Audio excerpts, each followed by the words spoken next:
Donald Trump কুর্সিতে বসার পর থেকেই একের পর এক ধামাকা সিদ্ধান্ত ঘোষণা করে চলেছেন। এবার একেবারে আমেরিকার বিদেশ নীতিটাই রাতারাতি বদলে ফেললেন ট্রাম্প, যার নির্যাস রাষ্ট্রসংঘে রাশিয়া ও ইউক্রেনের যুদ্ধ নিয়ে রেজলিউশনে রাশিয়া ও তার সহযোগীদের পক্ষে ভোট দিল ইউএসএ। এই ভোটে ভারত ফের নিরপেক্ষ অবস্থান নিয়েছে।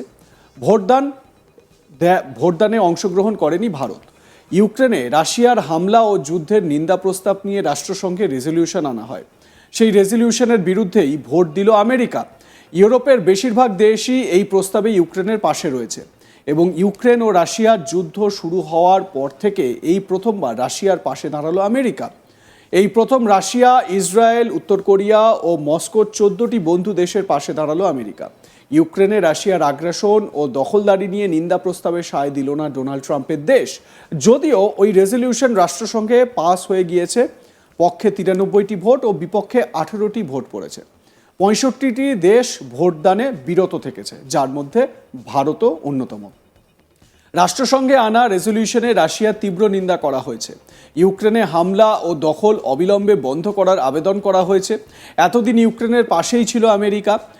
বিশেষ করে প্রাক্তন আমেরিকান প্রেসিডেন্ট জো বাইডেন বারবার এই যুদ্ধে রাশিয়ার নিন্দা করেছেন, ইউক্রেনকে সব রকমের সাহায্যের আশ্বাস দিয়েছেন। কিন্তু ট্রাম্প ক্ষমতায় আসতেই সব ওলটপালট হয়ে গেল। ভারত ছাড়াও ভোটদানে বিরত থেকেছে আর্জেন্টিনা, সংযুক্ত আরব আমিরশাহী, চীন, ইরান সহ 65টি দেশের বিভিন্ন প্রতিনিধিরা। এবারে রাশিয়ার এই আগ্রাসনের জেরে এই পরিস্থিতি তৈরি হয়েছে, এই বিষয়টা মানতে নারাজ আমেরিকা। গত মঙ্গলবার ট্রাম্প ইউক্রেনকে দেওয়া মার্কিন অনুদান ছাঁটাইয়ের কথা ঘোষণা করে বলেছিলেন জেলেনস্কির রেটিং এখন 4% এসে ঠেকেছে। ওই মন্তব্যের প্রেক্ষিতে জেলেনস্কির মন্তব্য, উনি এখন রাশিয়ার দেওয়া মিথ্যা তথ্যের ভিত্তিতে তিনি এই সমস্ত বলছেন এবং তার মধ্যেই বাস করছেন। আমরা এই বিভ্রান্তি দেখেছি, আমরা বুঝি এর উৎস রাশিয়া। ইউক্রেনকে বাদ দিয়ে যুদ্ধবিরতি নিয়ে কোনো আলোচনা হতে পারে না। আমরা চাই না আমাদের বাদ দিয়ে এ বিষয়ে কেউ কোনো সিদ্ধান্ত নিক। জাতিসংঘের ডেপুটি আমেরিকান রাষ্ট্রদূত ডরোথি শিয়া বলেন, এই রেজলিউশন আমাদের শান্তির পথে নিয়ে যাবে। এটা কিন্তু একটি গুরুত্বপূর্ণ পদক্ষেপ, এর জন্য আমাদের সকলের গর্বিত হওয়া উচিত। এখন আমাদের ইউক্রেন রাশিয়ার শান্তিপূর্ণ ভবিষ্যৎ গড়ে তোলার জন্য চেষ্টা করতে হবে। ইউএসের রাষ্ট্রদূত ডরোথি শিয়া তিনি কি বলেছেন এই বিষয়ে, শোনাই তার বক্তব্য। This resolution puts us on the path to peace. It is a first step, but a crucial one of which we should all be proud. Now we must use it to build a peaceful future for Ukraine, Russia, and the international community. I thank you.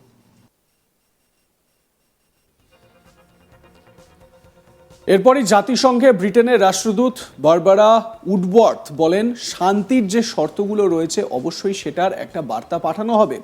আমরা যদি শান্তির পথ খুঁজে পেতে চাই তবে কাউন্সিলকে অবশ্যই যুদ্ধের উৎস সম্পর্কে স্পষ্ট হতে হবে। শোনাবো ইউকের রাষ্ট্রদূত, ইউনাইটেড কিংডমের রাষ্ট্রদূত কি বলেছেন, শুনুন। And the terms of the peace must send a message that aggression does not pay. This is why there can be no equivalence between Russia and Ukraine in how this Council refers to this war.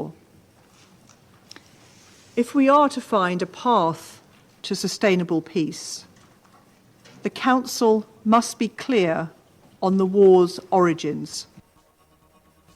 এ বিষয়ে president Trump সাংবাদিক সম্মেলনে জানান, Ukraine রাশিয়ার শান্তির বিষয়ে আলোচনা হয়েছে। আমরা দুই দেশের শান্তির জন্য চেষ্টা করছি। আমার প্রথম থেকে ফোকাস ছিল এই বিষয়টায়। আমি মনে করি ইমানুয়েলও এই বিষয়টাকে সাপোর্ট করবে। ডোনাল্ড ট্রাম্প কি বলেছেন, শুনুন। It's time to end this bloodletting and restore peace, and I think we're going to do it. We've had some great conversations, including with Russia. Like the Europeans, I believe that taxpayers in the United States also. And I've spoken with both President Putin and President Zelensky. And again, a lot of good things toward peace are happening, moving it, I think, pretty quickly.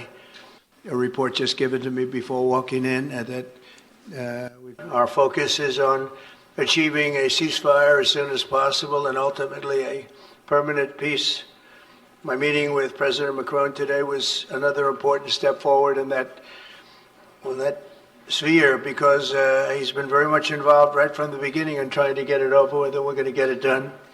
I believe that Emmanuel agrees with me on many of the most important issues. Chief among them is this is the right time.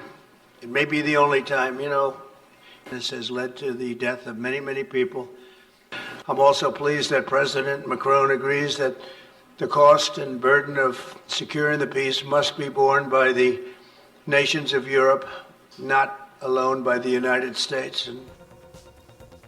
রবিবার Volodymyr Zelensky ঘোষণা করেছেন যে তার রাষ্ট্রপতি পদ থেকে পদত্যাগের ফলে যদি ইউক্রেন ন্যাটো সদস্যপদ লাভ করে তবে তিনি বিলম্ব না করে পদত্যাগ করবেন। কিভে এক সাংবাদিক সম্মেলনে জেলেনস্কি বলেন, যদি আমাকে রাষ্ট্রপতি না করে ইউক্রেনে শান্তি আসে এবং এর জন্য আমাকে পদত্যাগ করতে হয় তাহলে আমি তার জন্য প্রস্তুত। ইউক্রেনকে ন্যাটোর সদস্য করার বিনিময়ে আমি আমার পদ থেকে ইস্তফা দিতে প্রস্তুত। তিনি আরও বলেন, প্রয়োজনে তিনি অবিলম্বে রাষ্ট্রপতির পদ থেকে পদত্যাগ করবেন। এছাড়াও জেলেনস্কি আমেরিকার প্রেসিডেন্ট ডোনাল্ড ট্রাম্পকে ইউক্রেনের পরিস্থিতি বোঝার এবং রাশিয়ার আগ্রাসনের বিরুদ্ধে আত্মরক্ষার অধিকারকে সমর্থন করার জন্য সুনির্দিষ্ট নিরাপত্তার নিশ্চয়তা প্রদানের আহ্বান জানিয়েছেন। জেলেনস্কি আরও বলেন যে তিনি ট্রাম্পকে ইউক্রেনের একজন অংশীদার এবং কিভ ও মস্কোর মধ্যে মধ্যস্থতাকারী হিসেবে দেখতে চান। সংবাদ সংস্থা রয়টার্সের প্রতিবেদন অনুযায়ী ইউক্রেনের রাষ্ট্রপতি সাংবাদিক সম্মেলনে বলেন, আমি ট্রাম্পের সঙ্গে একে অপরের সম্পর্কে অনেক কিছু বুঝতে চাই। আমাদের আমেরিকার কাছ থেকে নিরাপত্তার নিশ্চয়তা একান্ত প্রয়োজন। এছাড়াও জেলেনস্কি ডোনাল্ড ট্রাম্পকে ইউক্রেনের পরিস্থিতি বোঝার এবং রাশিয়ার আগ্রাসনের বিরুদ্ধে আত্মরক্ষার অধিকারকে সমর্থন করার জন্য সুনির্দিষ্ট নিরাপত্তা নিশ্চয়তা প্রদানের আহ্বান জানিয়েছেন। জেলেনস্কি আরও বলেন যে তিনি ট্রাম্পকে ইউক্রেনের একজন অংশীদার এবং কিভ ও মস্কোর মধ্যে মধ্যস্থতাকারী হিসেবে দেখতে চান। সম্প্রতি আমেরিকার প্রেসিডেন্ট ডোনাল্ড ট্রাম্প জেলেনস্কিকে রাশিয়ার সঙ্গে যুদ্ধ করার জন্য অভিযুক্ত করেছেন, তাকে ডিক্টেটর হিসেবে আখ্যা দিয়েছেন। এরপর জেলেনস্কিও প্রকাশ্যে ট্রাম্পকে আক্রমণ করেন। এদিকে ইউক্রেনের রাষ্ট্রপতি ট্রাম্পের বিরুদ্ধে অপপ্রচারের প্রভাবের অভিযোগ করেছেন। জেলেনস্কি সৌদি আরবিয়ার রাজধানী রিয়াদে সাম্প্রতিক আমেরিকা রাশিয়া আলোচনার ফলাফলও প্রত্যাখ্যান করেছেন, যেখানে দুই দেশ ইউক্রেন রাশিয়া যুদ্ধের অবসান ঘটাতে যৌথ প্রচেষ্টা শুরু করতে সম্মত হয়েছিল।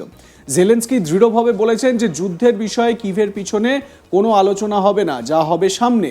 12 ফেব্রুয়ারি ডোনাল্ড ট্রাম্প এবং ভ্লাদিমির পুতিন ফোনে কথা বলেন। রাশিয়া ও আমেরিকার মধ্যে দ্বিপাক্ষিক সম্পর্ক উন্নত করা এবং ইউক্রেন যুদ্ধের সমাধান খুঁজে বের করার বিষয়ে দুই নেতার মধ্যে আলোচনা হয়। এ বিষয়ে আপনাদের মতামত কি জানাতে থাকুন, দেখতে থাকুন আজ তাক বাংলা। সাবস্ক্রাইব করুন আমাদের ইউটিউব চ্যানেলটি, বেল আইকন প্রেস করতে ভুলবেন না নোটিফিকেশন পেতে।